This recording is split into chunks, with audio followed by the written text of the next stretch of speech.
हाँ दोस्तों, कैसे हैं? उम्मीद है आप ठीक होंगे, अपनी पढ़ाई कर रहे होंगे।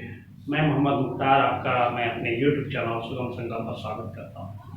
आइए दोस्तों, आज हम इस वीडियो में ब्रह्मपुत्र नदी तंत्र पर बात करने वाले हैं और हम कोशिश करेंगे कि परीक्षा के दृष्टिकोण से जो जो भी महत्वपूर्ण प्रश्न हैं सारे को हम इस वीडियो में कवर कर लें। आपकी जानकारी के लिए हम बता दें कि इससे पहले हमने 2 वीडियो सिंधु नदी तंत्र और गंगा नदी तंत्र पर अलग अलग प्रस्तुत किया है, जो आपके लिए बहुत ही इंटरेस्टिंग और मजेदार होने वाला है। आई होप कि आपने देखा होगा और उससे लाभान्वित हुए होंगे। अगर आपने नहीं देखा है तो उसका लिंक मैं इस वीडियो के डिस्क्रिप्शन में डाल दूंगा। आपसे निवेदन है कि उस वीडियो को देखिए और जितना ज्यादा से ज्यादा लाभान्वित होने का प्रयास कीजिए। अगर आपको वीडियो पसंद आता है तो दोस्तों उसको जितना ज्यादा हो सके दोस्तों में शेयर कीजिए, दोस्तों को इस परिवार का हिस्सा बनाने में मदद कीजिए, क्योंकि जितना यह परिवार बड़ा होगा उतने ज्यादा लाइक्स और कमेंट्स आएंगे और सबसे बड़ी बात कि उतने ज्यादा लोग इससे लाभान्वित होंगे। और अगर कोई एक व्यक्ति भी जीवन में सफल हो जाता है तो यह मेरा मुहिम एक तरह से सफल हो जाएगा। तो आइए स्टार्ट करते हैं। आगे बढ़े इससे पहले हम बता दें कि आप अपने पास नोट बुक रखिए और बहुत सी सारी बातें जो हम मौखिक करेंगे उसको लिखने का प्रयास कीजिए। आइए हम स्टार्ट करते हैं दोस्तों ब्रह्मपुत्र नदी तंत्र पर। पहले तो नदी तंत्र पे हम बात कर लेते हैं। नदी तंत्र क्या है? प्रश्न अगर पूछ ले कि नदी तंत्र क्या है तो इसका सीधा जवाब है कि मुख्य नदी और उनकी सहायक नदियों के द्वारा विकसित नदी तंत्र को या विकसित एक परिवार को नदी तंत्र के नाम से जाना जाता है। तो यहाँ पर ब्रह्मपुत्र शब्द है, ब्रह्मपुत्र और उनकी सहायक नदियों के द्वारा जिस नदी तंत्र का निर्माण किया गया है उसको ब्रह्मपुत्र नदी तंत्र या ब्रह्मपुत्र नदी प्रणाली के नाम से जाना जाता है। इसके बारे में जान लीजिए। अब जैसे हम मैप के थ्रू ही समझाते हुए चलेंगे, आप और उसे नोट करते हुए चलिएगा। जैसे प्रश्न पूछ देता है, कई सारी बातें जानना है कि ब्रह्मपुत्र नदी भारत की, जान लीजिए दोस्तों, भारत की सर्वाधिक चौड़ी नदी है। आप कंफ्यूज हो से पहले जान लीजिए कि एक प्रश्न और है कि भारत की सर्वाधिक लंबी नदी कौन सी है, और वो नदी है गंगा नदी। और वहीं अगर प्रश्न पूछ देता है कि भारत की सबसे ज्यादा चौड़ी नदी या सर्वाधिक चौड़ी नदी कौन सी है तो उसका जवाब क्या होगा? ब्रह्मपुत्र नदी। और इसकी लंबाई कितनी है दोस्तों? लंबाई है 2900 किलोमीटर। यहां तक तो अभी इतना जानना है। अब हम चलते हैं आगे मैप के थ्रू हम समझते हुए चलेंगे। जैसे आप लिख सकते हैं कि इसका उद्गम कहां से होता है, प्रश्न, और ऑप्शन को देखकर आपका जवाब देना है। तो इसका जवाब एक इस तरह देंगे दोस्तों कि तिब्बत में कैलाश पर्वत पर मानसरोवर झील के निकट चेमायुंगडुंग हिमनद से इस नदी का उद्गम होता है। कहां से? चेमायुंगडुंग हिमनद है जहां से इनका जन्म होता है। यहां तक कोई दिक्कत है? फिर से रिपीट करता हूं।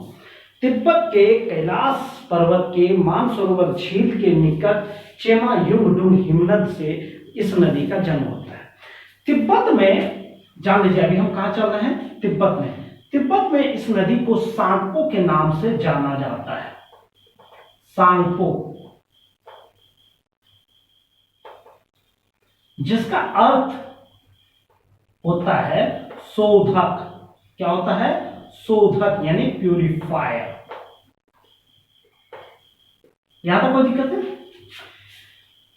यहां तक कोई दिक्कत नहीं? आई होप कि याद हो गया। फिर से रिपीट कीजिए। ब्रह्मपुत्र नदी भारत की सर्वाधिक चौड़ी नदी है। इसकी टोटल लंबाई 2900 किलोमीटर है। इसका उद्गम तिब्बत के मानसरोवर झील के निकट चेमायुंगडुंग हिमनद से होता है। तिब्बत में इसको सांगपो के नाम से जाना जाता है, जिसका अर्थ शोधक यानी प्यूरिफायर होता है। यहां तक कोई दिक्कत नहीं? तिब्बत में इस नदी की टोटल लंबाई जो है, याद रखिएगा मैं बोल रहा हूं, तिब्बत में इस नदी की टोटल लंबाई 1200 किलोमीटर है। कहां पर? तिब्बत में। वहीं तिब्बत में ही 1100 किलोमीटर यह हिमालय के समानांतर बहती है। किसके? हिमालय के समानांतर बहती है।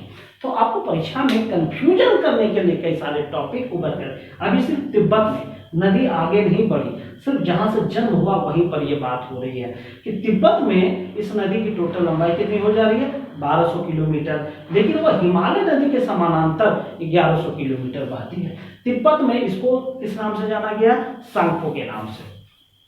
जहां से इनका जन्म होता है वहां से यह पूर्व दिशा की ओर बहना स्टार्ट करती है, ये पूर्व दिशा की ओर बढ़ी और कितनी लंबाई हो गई, 1200 किलोमीटर। यहां से वो इस तरह बढ़ती है और इस तरह होते हुए भारत में प्रवेश करती है। और वो जहां से प्रवेश करती है वहां पर एक पहाड़ी है, याद रख लीजिए, पहाड़ है, उस पहाड़ का नाम है या पर्वत का नाम है, उसका नाम है दोस्तों नामचा बारवा पर्वत है। वहां पर वो इस तरह उसके चारों मूर्ति है, उत्तर पूरब पश्चिम होते हुए वो भारत में प्रवेश करती है। और यहाँ पर भी एक बड़े से गाज का निर्माण करती है, एक बड़े से गड्ढे का निर्माण करती है, ये भी आप नोट कर सकते हैं। पूछ देगा कि ब्रह्मपुत्र नदी कहां पर एक गाज का निर्माण करती है, तो आपका जवाब क्या होगा, नामचा बारवा पर्वत के निकट यह एक गाज का निर्माण करती है। ठीक है, गाज का निर्माण कह दे या फिर गड्ढे का निर्माण कह दे, वहां तक कोई दिक्कत नहीं। इसके बाद यह नदी जो है भारत में प्रवेश कर जाती है और वहां पर भारत का सबसे पूर्व में स्थित कौन सा राज्य है, अरुणाचल प्रदेश। ये याद रखिएगा कि भारत सबसे पहले किस राज्य में प्रवेश करती है, अरुणाचल प्रदेश में प्रवेश करती है। और जब ये अरुणाचल प्रदेश में प्रवेश करती है तो वहां इसका नाम हो जाता है दिबांग नदी। क्या हो जाता है, दिबांग नदी इसका नाम हो जाता है। ठीक है, सॉरी दिबांग नहीं, दिहांग नदी हो जाता है, दिहांग इस नदी का नाम हो जाता है। अभी तक क्या नाम था इसका यहाँ पे दोस्तों, सांगपो। कहां पर, तिब्बत में। और जब वो भारत में प्रवेश करती है उसका नाम क्या हो जाता है, दिहांग। ठीक है, और ये कहां पर नामकरण हुआ है, याद रखिएगा, अरुणाचल प्रदेश में। अरुणाचल प्रदेश में इसका नामकरण क्या हो जाता है, दिहांग नदी। ठीक है, जब यह आगे बढ़ती है तो उसी में दो प्रमुख नदी आकर मिलती है पूर्व दिशा से, ये आप नोट कर सकते हैं। एक का नाम हो जाता है दिबांग नदी और दूसरे का नाम हो जाता है लोहित नदी। अरुणाचल प्रदेश में इसका काम खत्म, यहां तक कोई दिक्कत नहीं। फिर से रिपीट कीजिए, नामचा बारवा पर्वत के पास एक गड्ढे का निर्माण करते हुए बड़ी तीव्र गति से जो है सांगपो नदी भारत में यानी अरुणाचल प्रदेश में प्रवेश करती है। और जब ये अरुणाचल प्रदेश में प्रवेश करती है तो वहां पर इसका नाम हो जाता है दिहांग।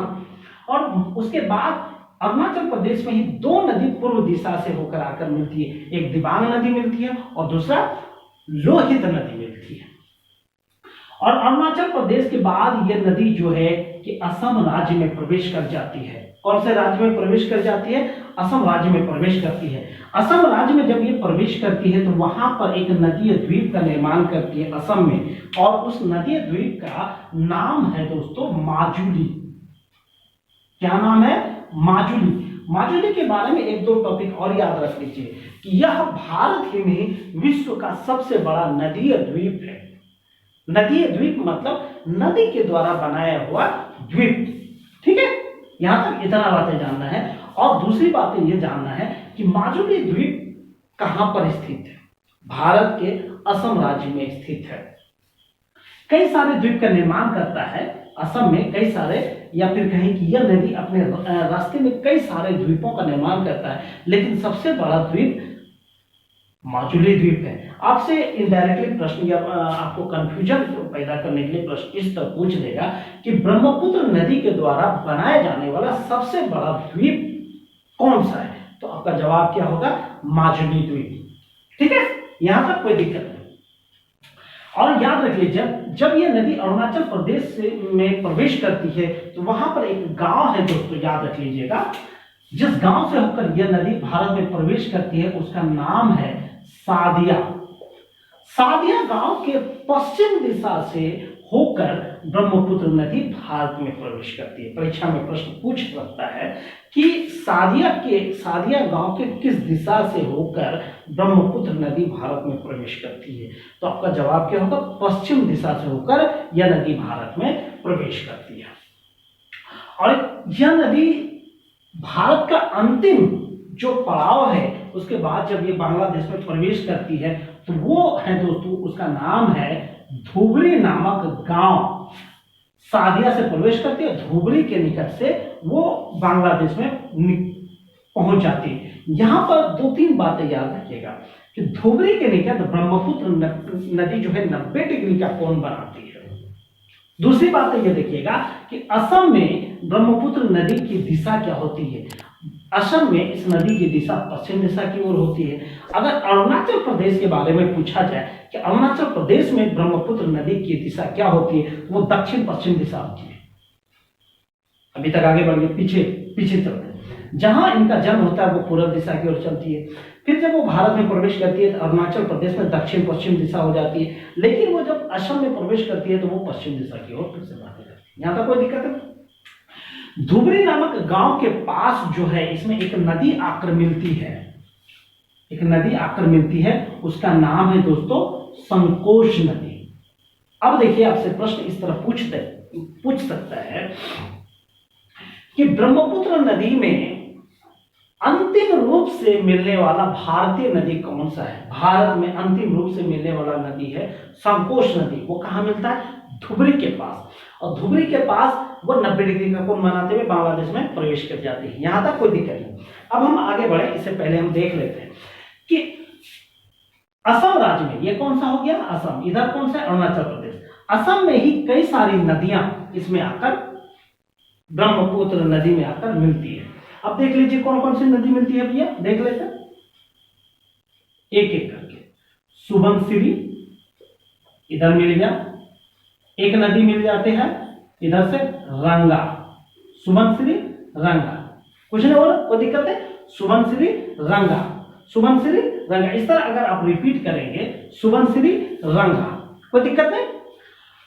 अब और तीसरी नदी मिलती है, इसको कहते हैं जिया भरेली। नाम से बड़ा अजीब सा है, जिया भरेली। तीसरी नदी क्या होगी? सुबनसिरी रंगा जिया भरेली, ठीक है। और एक और नदी आकर मिलती है पुथी मारी। यहां तक कोई दिक्कत नहीं। एक और नदी आकर मिलती है मानस, ठीक है, पुथीमारी मानस। एक और यहां पे मिलती है टिपकाई। अब आगे आप कंफ्यूज हो, एक और नदी देख लीजिए। यहां पर एक नदी आकर मिलती है और वो हो जाती है बांग्लादेश। यहां देख रहे हैं, धुबरी के बाद बांग्लादेश में प्रवेश करती है। यहां पर मिलती है एक नदी है तिस्ता नदी। अब इन सबको याद रखने का एक ट्रिक मैंने बनाया है, उसको देख लीजिए कौन कौन सा ट्रिक है। यहां हम लिखते हैं ट्रिक, क्योंकि बहुत शॉर्टकट में बोलते जा रहे हैं। सब रंग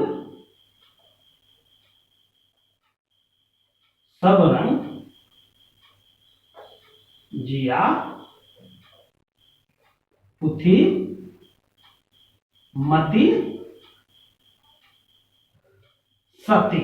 ये ट्रिक, चूंकि इसको देखते हैं तब हमको ट्रिक याद आ जाता है। अब इस ट्रिक में हमने देखिए इन सारे नदियों को हमने कवर करने का प्रयास किया है। अब एक दो बार पढ़ लीजिए।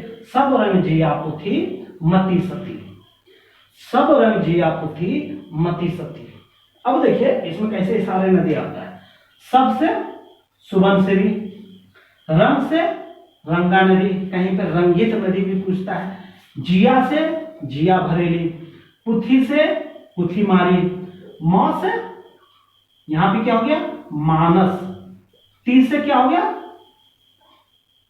इकाई, सौ से क्या होगा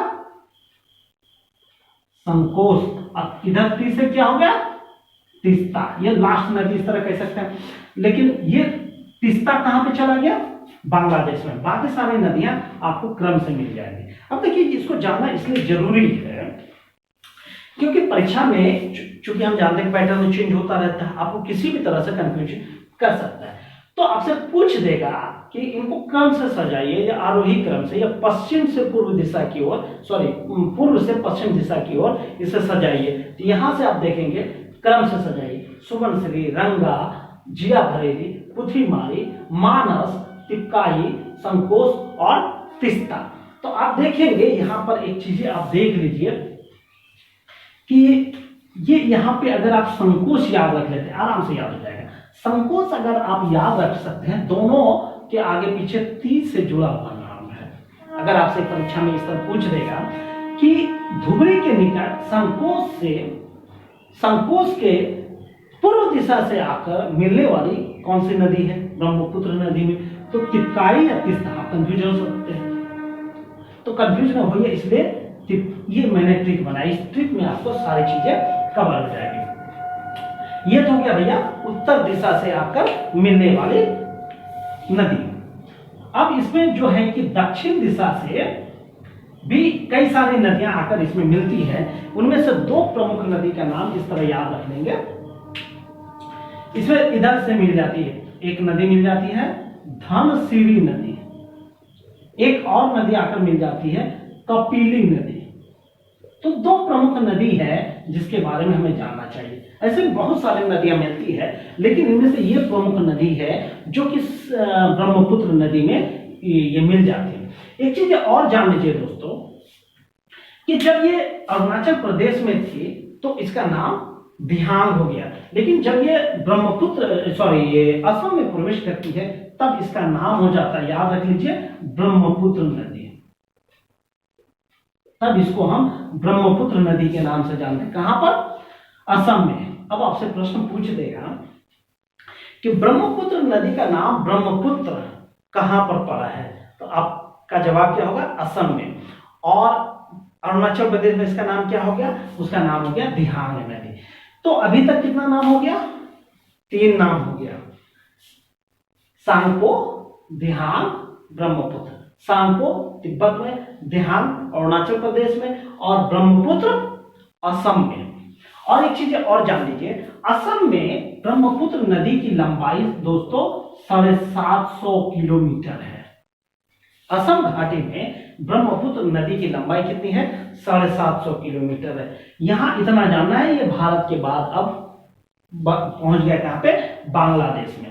अब ये कौन सा हो गया? बांग्लादेश। अब बताइए, जब ये नदी बांग्लादेश में प्रवेश कर गई, बांग्लादेश के बाद वो आगे बढ़ी, बांग्लादेश के बाद तो बंगाल की खाड़ी ही है। आपसे प्रश्न पूछ देगा कि ब्रह्मपुत्र नदी कितने देशों से होकर गुजरती है, तो 3 देशों से होकर गुजरती है। चाइना, इधर तो चाइना है, तिब्बत चाइना के हिस्से में, तिब्बत, भारत और बांग्लादेश 3 देशों से होकर गुजरती है। इसकी टोटल लंबाई कितनी हो गई? 2900 किलोमीटर हो गई। अब आइए बढ़ते हैं और पते की बात की। धुबरी के निकट जब यह 90 डिग्री का कोण बनाते हुए बांग्लादेश में यह प्रवेश करती है, तो और बांग्लादेश में इसमें आकर तीस्ता नदी आकर मिलती है। और तीस्ता नदी कहां से मिलती है भैया? भारत एक राज्य है सिक्किम, सिक्किम से होकर यह भारत में प्रवेश करती है। ठीक है। अब एक चीज और जान लीजिए संकोच नदी के बारे में। संकोच नदी जो है असम और पश्चिम बंगाल के बीच सीमा बनाता है। याद रख लीजिए, इसके बारे में थोड़ा सा देख लीजिए कि ये जो है, ये संकोच नदी जो है असम और पश्चिम बंगाल के बीच सीमा बनाता है। क्योंकि जगह कम है इसलिए हम इसमें नहीं लिख पा रहे हैं। आपसे प्रश्न पूछ देगा कि पश्चिम बंगाल और असम के बीच सीमा बनाने वाली नदी का नाम क्या है? वो नदी का नाम है संकोच। और तीस्ता नदी कहां से बहकर आती है? सिक्किम से बहकर आती है। अब आइए आगे बढ़ते हैं। असम में इसका नाम क्या था? ब्रह्मपुत्र नदी। जब वो बांग्लादेश में प्रवेश करती है और उसमें आकर तीस्ता नदी उसमें आकर मिल जाती है, तो इनकी सम्मिलित धारा को जमुना के नाम से जाना जाता है। किस नाम से जाना जाता है? जमुना के नाम से। अब आप यहाँ पे कंफ्यूज होइए, उससे पहले मैं बता दूं, जैसे गंगा नदी के इससे जस्ट पहले वाला वीडियो जब गंगा नदी तंत्र में आपने देखा था कि मूल धारा क्या थी और उसमें जो जो नदी मिलती गई उसका नाम चेंज होती गई। अलकनंदा से चली, कहाँ के गंगा पड़ती है, फिर उसका नाम पद्मा हो जाता है। पद्मा कब होता है गंगा नदी का नाम? जब वो बांग्लादेश में प्रवेश कर जाते हैं। अब इसको हम डिलीट कर दें दोस्तों। अभी तक क्या हो गया? ब्रह्मपुत्र नदी का नाम जमुना हो गया।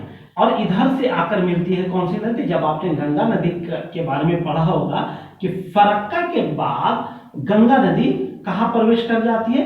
बांग्लादेश में। और जब वो बांग्लादेश में प्रवेश करती है तो उसका नाम क्या हो जाता है?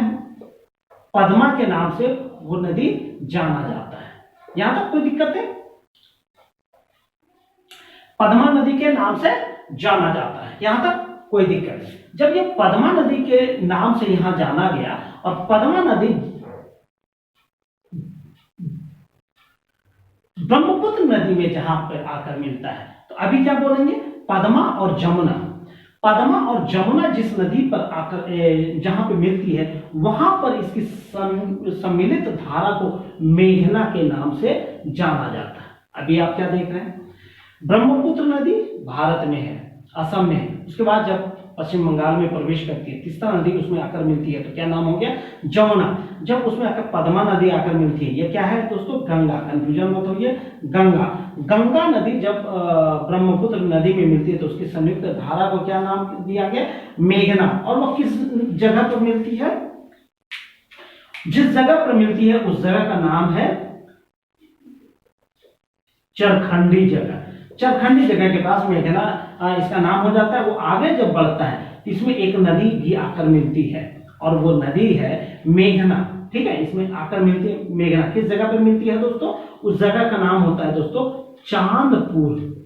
अब हम इससे आगे नहीं बताने वाले हैं क्योंकि गंगा नदी तंत्र पर यहां से आपने पूरी बातें देखा था। फिर भी शॉर्टकट में देख लीजिए, चांदपुर के निकट इसमें मेघना नदी आकर मिलती है। और जब ये मेघना नदी मिलती है आगे जाकर फिर वो बंगाल की खाड़ी में अपना जल विसर्जित कर देती है। और बंगाल की खाड़ी में ये विसर्जित होने से पहले जो है कि सबसे बड़ा डेल्टा, विश्व का सबसे बड़ा डेल्टा सुंदरवन का डेल्टा बनाता है। सुंदरवन का डेल्टा दो नदियों के बीच हो जाता है। इधर से फरक्का नदी से एक हुगली नदी गई है, हुगली नदी और मेघना नदी के बीच में यह डेल्टा का निर्माण होता है जिसको हम सुंदरवन का डेल्टा कहते हैं। और यह विश्व का सबसे बड़ा डेल्टा माना गया है। अब देखिए, इस तरह आपको क्लियर हो गया होगा। आई होप कि आपको सारी चीजें ब्रह्मपुत्र नदी तंत्र के बारे में जितनी चीजें आवश्यक है वो सारी चीजें हमने शॉर्टकट में इसमें बताने का प्रयास किया। फिर से आप एक बार रिविजन कर लीजिए कि ब्रह्मपुत्र नदी का जहां से उद्गम होता है उसको चेमायुंगडुंग हिमनद के नाम से जानते हैं। यह कहां पर है? मानसरोवर झील के निकट है। और मानसरोवर झील कहां पे? कैलाश पर्वत पर। कैलाश पर्वत कहां है? तिब्बत में। यहां तो क्या, वहां से उद्गम होने के बाद इसकी टोटल लंबाई 2900 किलोमीटर है। यह भारत की सर्वाधिक चौड़ी नदी है। वहां से यह जब निकलती है उसको सांगपो के नाम से जाना जाता है। सांगपो का अर्थ प्यूरिफायर होता है, शोधक होता है। वह तिब्बत में 1200 किलोमीटर चलता है, लेकिन हिमालय के समानांतर वो 1100 किलोमीटर चलती है। नामचा पर्वत के पास वो एक जो कि गाज का निर्माण करती है और वो भारत के अरुणाचल प्रदेश में प्रवेश करती है। जब अरुणाचल प्रदेश में प्रवेश करती है तो उसका नाम दिहांग हो जाता है। अरुणाचल प्रदेश में ही पूर्व दिशा से दो नदी आकर मिलती है, दिबांग और लोहित। और उसके बाद यह नदी असम में प्रवेश कर जाती है। असम में एक बहुत बड़े द्वीप का निर्माण करती है जिसको माजुली द्वीप कहा जाता है। और यह विश्व का सबसे बड़ा नदीय द्वीप होता है। और आगे बढ़ती है, इसमें उत्तर से आकर कई सारी नदियां मिलती है जिसमें प्रमुख नदी है सुबनसिरी, रंगा, जिया बरेली, पिथुमारी, मानस, तिपकाई, संकोश और तीस्ता नदी। दक्षिण से दो प्रमुख नदियां मिलती है, धनसिरी, कपिली। असम में इसका नाम ब्रह्मपुत्र के नाम से जाना जाता है और असम में इसकी लंबाई 750 किलोमीटर है। असम के धुबरी नामक गांव के निकट यह 90 डिग्री का कोण बनाते हुए जो है कि बांग्लादेश में प्रवेश करती है। इस तरह हम देखते हैं कि भारत में इसकी लंबाई जो है सादिया से धुबरी के बीच है। ठीक है, जब वो बांग्लादेश में प्रवेश करती है तो उसमें तीस्ता नदी आकर मिलती है। और जब ये तीस्ता नदी आकर मिलती है तब ब्रह्मपुत्र नदी का नाम जमुना हो जाता है। आगे जब ये बढ़ती है तो उसमें आकर भारत की ओर से जो चली है गंगा नदी, और वो पद्मा नदी के नाम से जानी गई बांग्लादेश में। और वो पद्मा नदी चरखंडी नामक जगह पर जमुना में मिल जाती है और उसके बाद इनकी संयुक्त धारा को मेघना कहा गया। फिर मेघना आगे बढ़ती है, चांदपुर के निकट फिर एक मेघना नदी उसमें आकर मिलती है और उसके बाद वो एक सबसे बड़ा डेल्टा का निर्माण करते हुए जिसको हम सुंदरवन का डेल्टा कहते हैं, उसके बाद वो बांग्लादेश में प्रवेश कर जाती है। तो ये थी ब्रह्मपुत्र नदी और या फिर कहें ब्रह्मपुत्र नदी तंत्र के बारे में पूरी बातें। ठीक है, इस तरह ब्रह्मपुत्र नदी कितने देशों से होकर गुजरती है? 3 देशों से, तिब्बत, भारत, बांग्लादेश। इस तरह दोस्तों इस वीडियो में हमने ब्रह्मपुत्र नदी तंत्र को शॉर्ट और चीप एंड बेस्ट, एक शब्द चलता है, चीप एंड बेस्ट तरीके से हमने समझने का प्रयास किया। तो आपको वीडियो कैसा लगा कमेंट में जरूर बताइए। अगर वीडियो पसंद आता है तो एक लाइक जरूर कीजिए। और हाँ दोस्तों, अगर आप पहली बार हमारे चैनल पे आए हैं तो सब्सक्राइब करना मत भूलिए और जितना ज़्यादा से ज़्यादा हो सके दोस्तों में से शेयर कीजिए। इसी उम्मीद के साथ थैंक यू। जय हिंद, जय भारत।